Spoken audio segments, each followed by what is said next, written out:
Last week, I was at the Galaxy Unpacked event. It was really cool to witness the announcement of the S25 series in person.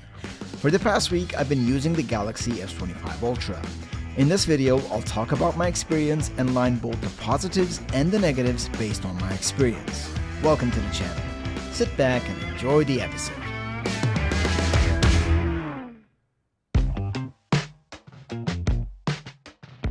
Unlike the S24 Ultra, the Galaxy S25 Ultra comes with round corners, but we got flat sides, which is my taste when it comes to smartphones. You know, flagship devices are big nowadays. The S25 Ultra comes with a 6.9-inch display, and this is why I like the flatter sides, because in my experience, flatter edges provide smoother one-handed use, and overall just bring a more comfortable experience in my opinion. I can lock the sides inside my palm and off I go with one-handed use. It gives me that sense of security. The S25 Ultra is also slightly, about 0.4mm slimmer than the S24 Ultra. I have the titanium silver blue color and it's actually super sick to look at. Samsung really knocks it out of the park when it comes to device colors, but keep in mind the titanium body looks good, but it's very easy to leave fingerprints on this device. Also, slight improvement, but the S Pen sticks out less on the S25 Ultra. I like that. And when it comes to water and dust resistance, just like the S24 series, we have the IP68 rating. The display on the S25 Ultra is absolutely gorgeous. We have the dynamic AMOLED 2X display with QHD Plus resolution. Nothing new here. Here's where we have the slight improvement on the display. Samsung just released the Corning Gorilla Armor 2, the anti-reflective glass ceramic on the S25 series. Throughout 2024, I was not accurate about one particular thing in my reviews. I really underestimated the anti-reflective glass on the S24 Ultra, and this year they made the display even better to cut out reflections. It's so comfortable to view in different environments. And of course, 120Hz is standard throughout the Galaxy S25 lineup. This is awesome. The main excitement about the S25 has been about the software and the AI this year. With the release of One UI 7, there are lots of improvements and AI features that are added, and of course, a good software is nothing without the right processor.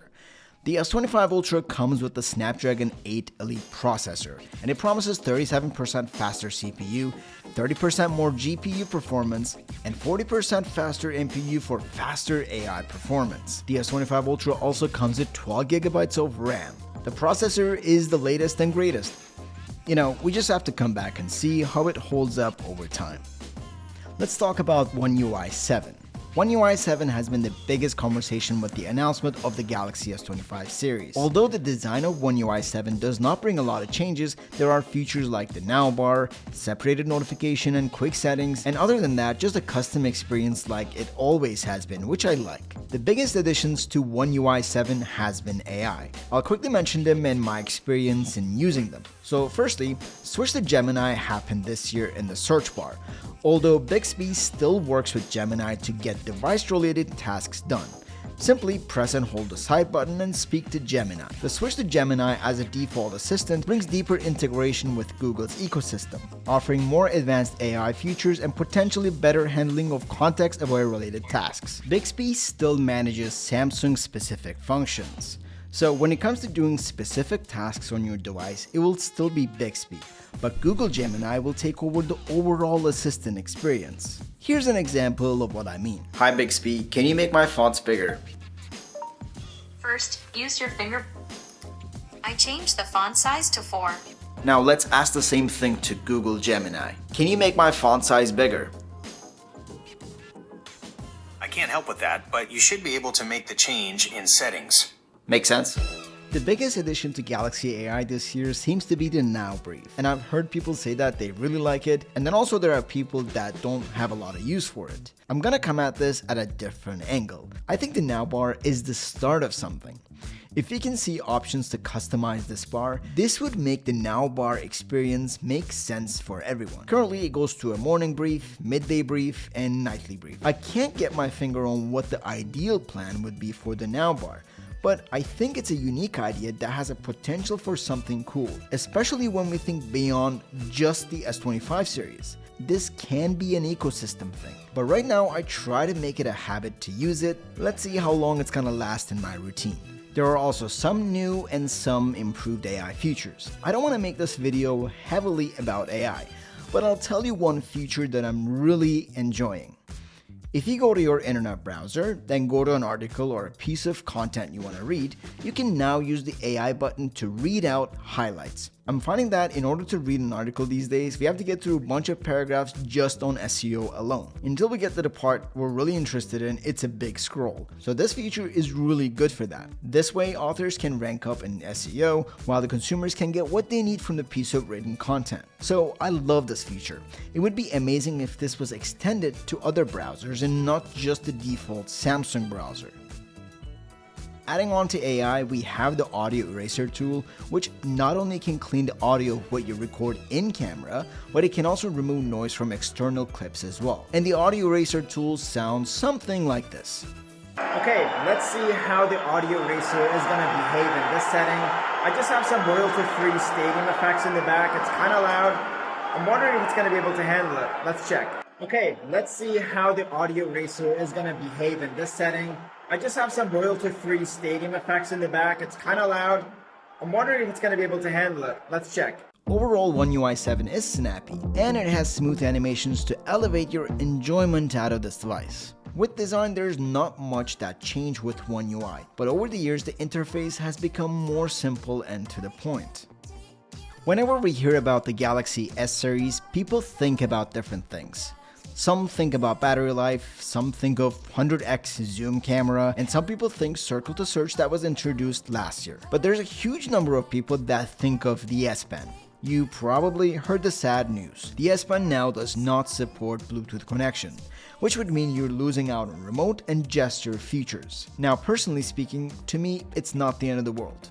I never use the S Pen as a remote control. My use case with S Pen is to get photo editing done with those precise touches, sketch ideas, and highlight notes on images. With that being said, Samsung, please don't get rid of the S Pen on the Galaxy S26 series. But I have to say, I do understand why people are so mad. Why are we losing signature features on a flagship device? We do have to stop normalizing pulling back features with new releases. When you think about it, other than being a pen, the Bluetooth connection was half of S Pen's specialty that we now don't have. And like every year with Samsung, there are exciting features for creatives. And since I'm excited about this one big video feature the most, I'll tell you about video first. And in specific, I'll tell you about the log filming mode and where it lacks.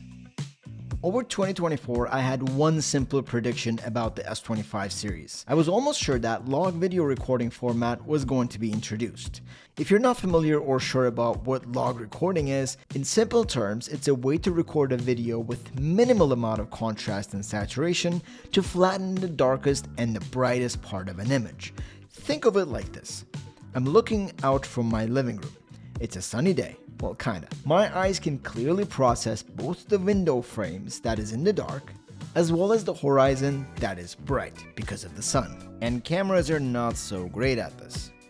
So log format flattens out the contrast levels to balance out the darks and the bright parts of an image, which in post-production or click of a button with the S25 Ultra, you can bring back to life. You then essentially end up with an expensive looking image. So simply, that's what log is. And as a bonus, you can color grade and give your video a custom quote-unquote cinematic look. And of course, to get the best out of the camera and the log mode, be sure to turn on the high bitrate mode on. Now, the Galaxy S25 Ultra can handle 10-bit log recording. This is great. However, as I look into my log videos here, there's the famous Samsung over-sharpening. You really have to do additional work in post-production to bring down the sharpness levels, which is not hard, but it just adds one more step into your workflow. Now also, log sounds great, but there's a small catch. Log is not supported on the front-facing camera. I mean, the sensor on the front-facing camera is not the same as the back sensors. So it may not even be able to capture 10-bit, and this may be why it doesn't include it. But I'll be honest, I'm still sort of sad about it. On the video side, there's another cool bonus feature here. You can now set your microphone directions. I don't think a lot of people actually talked about this. There's an option for front, back, and omni for both of these directions combined when it comes to microphone. I think this feature is actually kind of underrated. On the photography side, the S25 Ultra took an amazing sensor setup from its predecessor S24 Ultra and added an all-new 50 megapixel ultra-wide sensor that can also capture really sweet macro shots.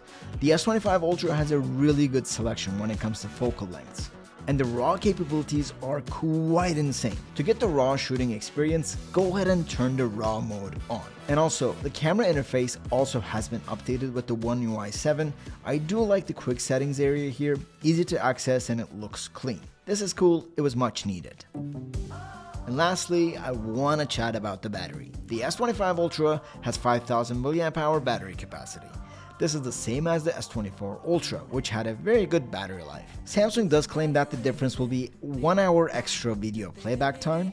At this point, only time will tell as to how efficient the Snapdragon 8 Elite processor will be on the S25 Ultra. In my testings, within the 1 week, and keeping in mind that this is a brand new device, battery life is great, just like the S24 Ultra even after a year. So if we go with that logic and everything works out the same way, the S25 Ultra will have a spectacular battery life performance after a year. I've tested the device traveling, day-to-day living, and on most busy days, starting at 6 to 7 a.m., I do have to top up the battery around 8 or 9 p.m. I will be releasing a day in the life episode shortly, and in that episode, we will take a look at the battery life in detail.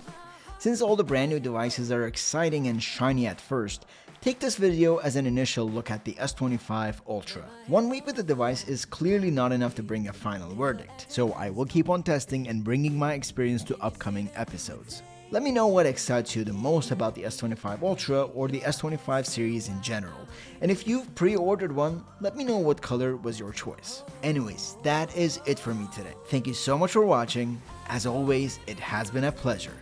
I'll see you in the next one.